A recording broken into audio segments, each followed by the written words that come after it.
पत्रकार परिषद, press conference इसलिए आज आप लोगों को याद किया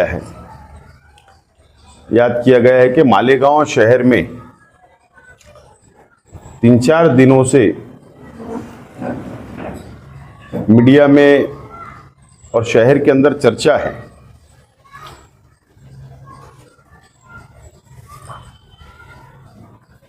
तेईस नवंबर को महाराष्ट्र असेंबली के चुनाव के नतीजे निकाल आया और 24 नवंबर को रात में यानी निकाल आने के एक दिन बाद माजी नगर सेवक नदीमुद्दीन अलीउद्दीन फिटर बागे महफूज रहने का पता है उस शख्स का, और वो एमआईएम पार्टी का सक्रिय कार्यकर्ता है और माजी नगर सेवक है।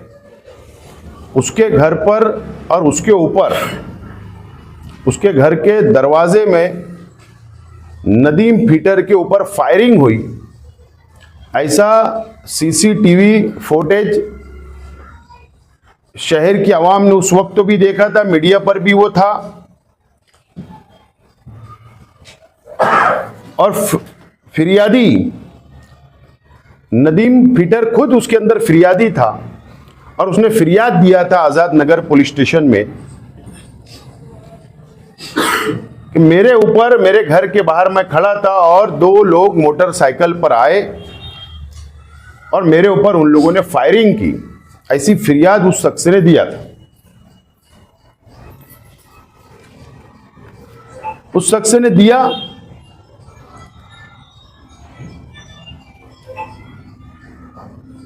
पुलिस ने, आजाद नगर पुलिस ने और उनके वरिष्ठ अधिकारियों ने मिलकर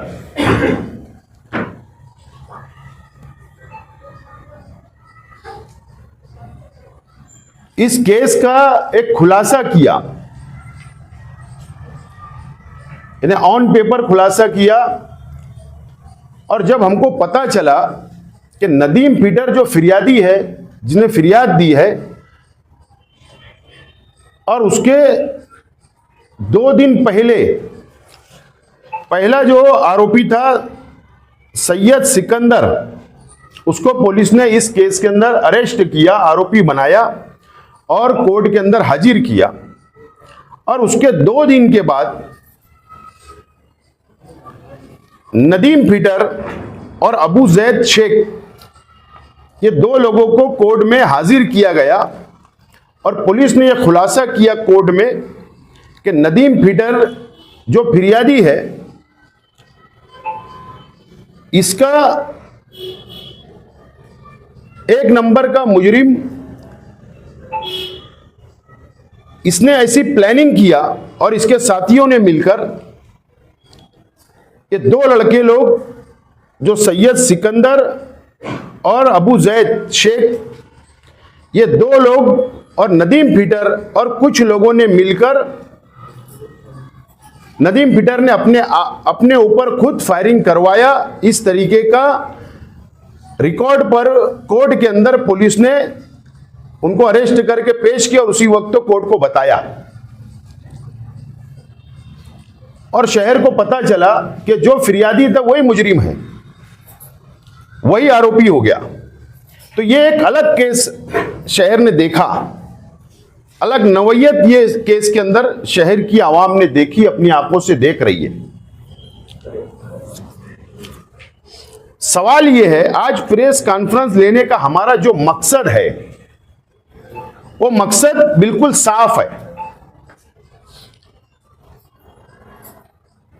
शहर के आज के एमएलए मुफ्ती मोहम्मद इस्माइल कासमी साहब एमआईएम के उम्मीदवार अपने इलेक्शन प्रचार के अंदर उन्होंने अच्छाई और बुराई की बात की।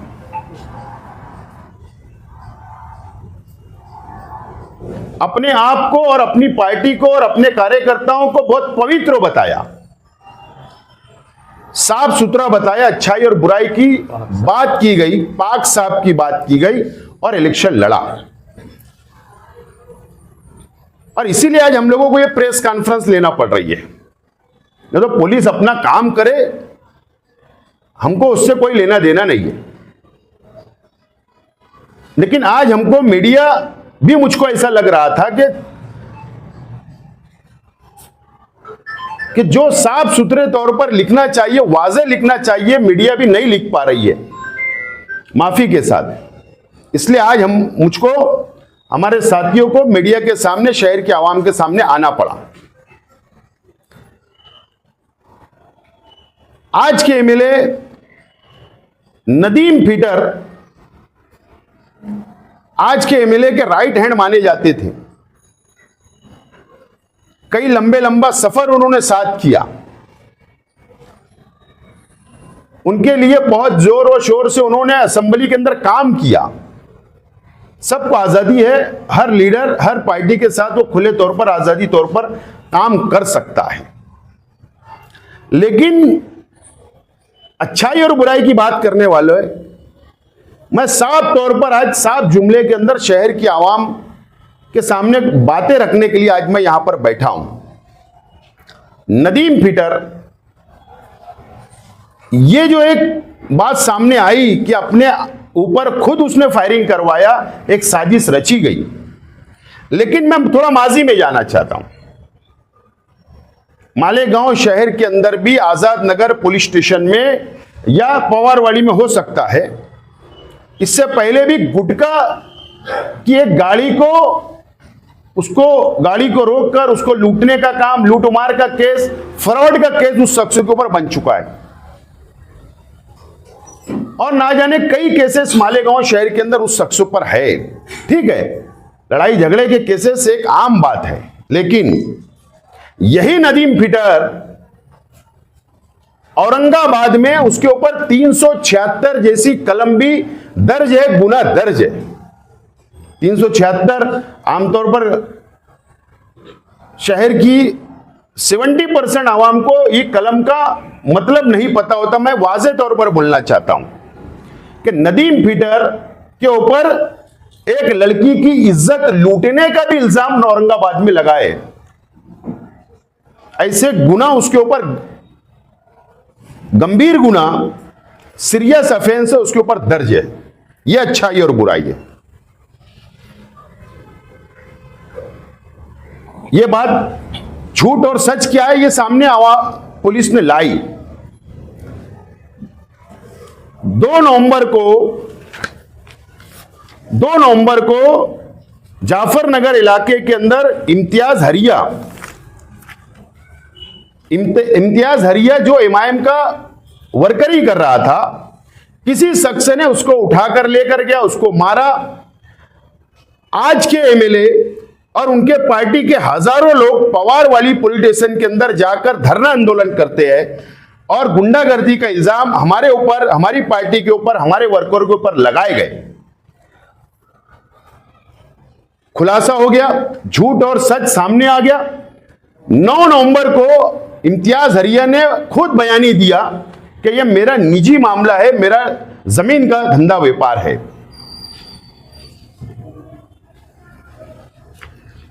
अभी की बात है 14 जनवरी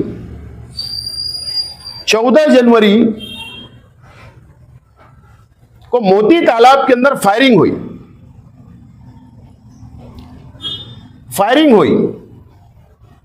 उसकी सीसीटीवी मीडिया के पास भी है, आवाम भी देख रही है।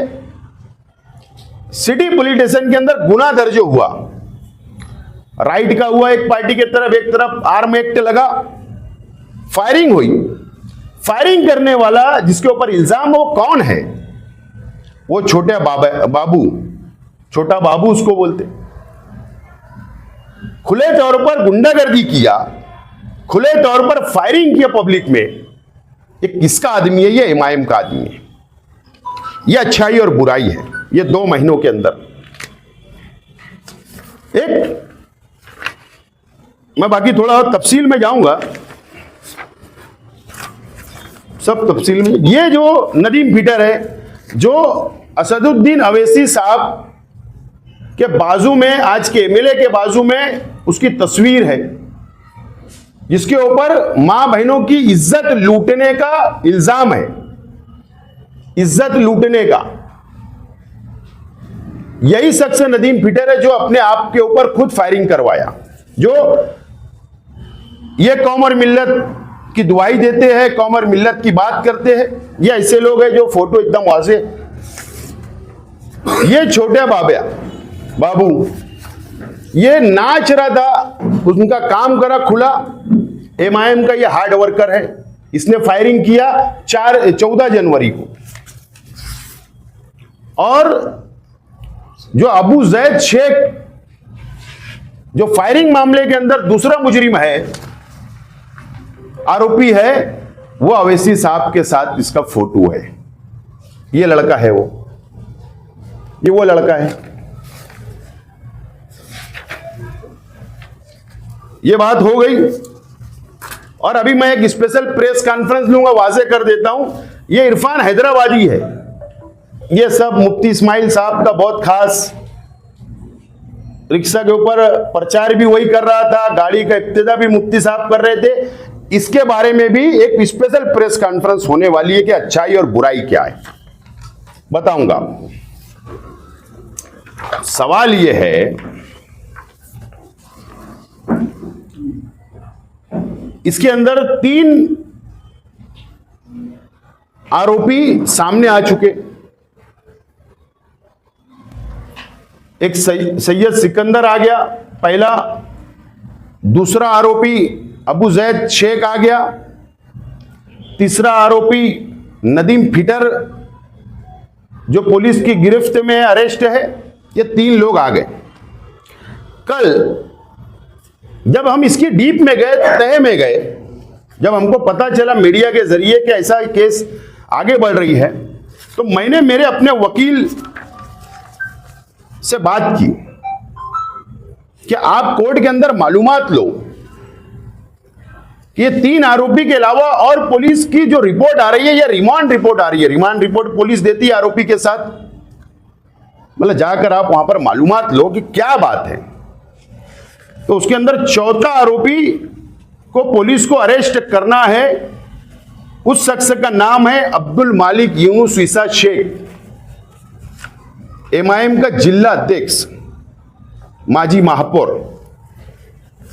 चौथा आरोपी जिसको अरेस्ट करना है पुलिस को, जो रिमांड रिपोर्ट में और कल की जो 1 दिन की पीसी मजिस्ट्रेट साहिबा ने, जज ने जो ऑर्डर किया है, उसके अंदर भी दर्ज है नाम वाजे तौर पर। चौथा मुजरिम अब्दुल मालिक यूनुस ईसा शेख है।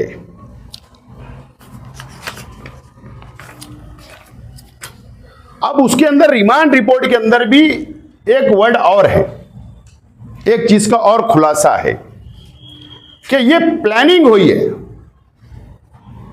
प्लानिंग के अंदर ये 4 लोग तो वाजे तौर पर अब सामने आ रहे हैं, और ना जाने पुलिस की इंक्वायरी चल रही है, उसके अंदर हमको कुछ बोलना नहीं है। और कितने आरोपी सामने आएंगे वो तो वक्त तो बताएगा। पुलिस आवाम के सामने खुद ही बात सामने आएगी, कोर्ट के सामने बात आएंगी, हमें उसके अंदर कोई बोलना नहीं है।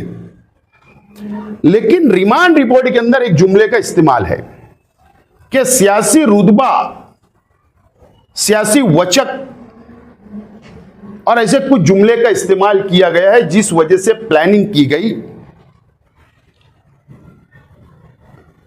वो प्लानिंग मुझको ऐसा लगता है, मुझे शक है, मैं रिक्वेस्ट करता हूं पुलिस डिपार्टमेंट से, मालेगांव शहर की पुलिस डिपार्टमेंट से रिक्वेस्ट करता हूं कि ये प्लानिंग क्यों की गई,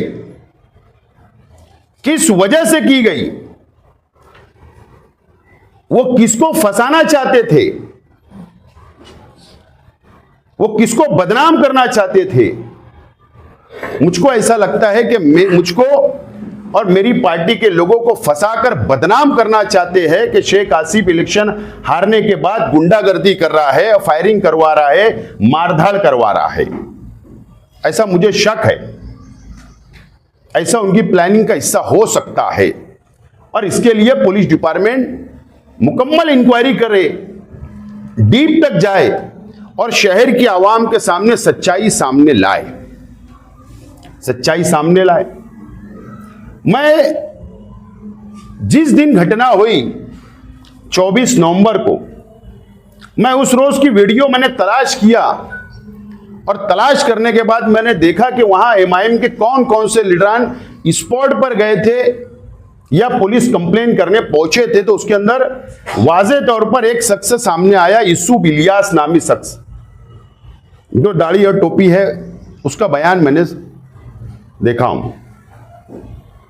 मेरा पुलिस डिपार्टमेंट से भी गुजारिश है, रिक्वेस्ट है कि इतना करंट फायरिंग होती है और वो शख्स स्पॉट पे पहुंच जाते, कहीं मुझे शक है कि प्लानिंग में यूसुफ इलियास तो नहीं शामिल है और कौन कौन से एमआईएम के लोग शामिल है ये भी खुलासा पुलिस करे, ऐसी मुझे शक है, इसलिए मैं रिक्वेस्ट कर रहा हूं।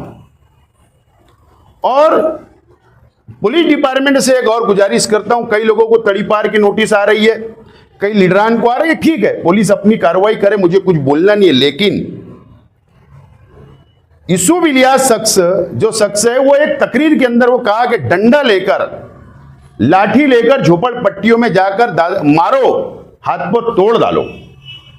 मैं पुलिस से रिक्वेस्ट करता हूं कि 12 नवंबर में यूसुफ इलियास टेम्परवारी बेल के ऊपर है, हाईकोर्ट से टेम्परवारी बेल है। ऐसे शख्स से अगर अमन को खतरा है, अगर वो शहर में दंगा फसाद करवाना चाहता है, तो इस शख्स की जमानत रद्द किया जाए, ऐसी रिक्वेस्ट मैं पुलिस से करता हूं कि करे। बहरहाल आका कौन है, मास्टरमाइंड कौन है? छोटे छोटे केस के अंदर, ये शहर के अंदर एक रिवायत चल रही है कि मास्टरमाइंड शहर की आवाम के सुन के कान पक जाते हैं। अब हमारा भी पुलिस डिपार्टमेंट से मुतालबा है कि इसके अंदर आका कौन है। 4 लोग तो नाम सामने आए, इसके आका को ढूंढा जाए। अगर पुलिस तहकीक सही डीप में करेगी तो मुझे ऐसा लगता है, मुझको लगता है, हो सकता बात आगे चल के गलत भी साबित हो, लेकिन मुझको ऐसा लगता है कि ये सब चीजें जो हो रही है शहर के एमएलए के नेतृत्व में हो रही है। हो सकता है आका ये शहर के एमएलए ना निकले, हो सकता है पुलिस लिबास देखकर, रुतबा देखकर, हो सकता है पुलिस वो रास्ते पे तपासी नहीं कर रही होगी, लेकिन शहर की आवाम के सामने सच्चाई आना चाहिए। इसलिए अब आका कौन है? मैं आइंदा हफ्ते मुंबई जाऊंगा और डायरेक्टर जनरल ऑफ पुलिस रेशमी शुक्ला मैडम से, जो डायरेक्टर जनरल ऑफ पुलिस है, डीजी है, मैं उनसे मुलाकात करूंगा। इस केस के संदर्भ में मुलाकात करूंगा, हो सकता है उनको मेमोरेंडम भी दूं, और अगर मुझको टाइम मिला, वक्त मिला, तो महाराष्ट्र के वजीर आला, मुख्यमंत्री और गृह डिपार्टमेंट भी उनके ही पास है, मुख्यमंत्री महोदय के पास, तो उनके पास भी जाकर अगर वक्त मिला तो जाकर मैं मुलाकात इस केस के सिलसिले में करूंगा। क्या इसकी मुकम्मल इंक्वायरी होना चाहिए। मालेगांव शहर की तारीख में शायद ऐसा केस कभी नहीं हुआ होगा कि इस तरीके से एक प्लानिंग रचकर अपने आप पर फायरिंग करवाकर, इल्जाम दूसरे पार्टी के लोगों पर लगवाकर और सियासी रोटी सेकने का काम किया जाने वाला था। लेकिन अल्लाह का करम है, पुलिस ने सच्चाई सामने लाई। बहरहाल इसकी मुकम्मल इंक्वायरी होना चाहिए और मैं उसके लिए आइंदा हफ्ते मुंबई जाने वाला हूं, और इसीलिए आज की ये पत्रकार परिषद मैंने लिया हूं। अगर आपको कुछ बोलना है तो आप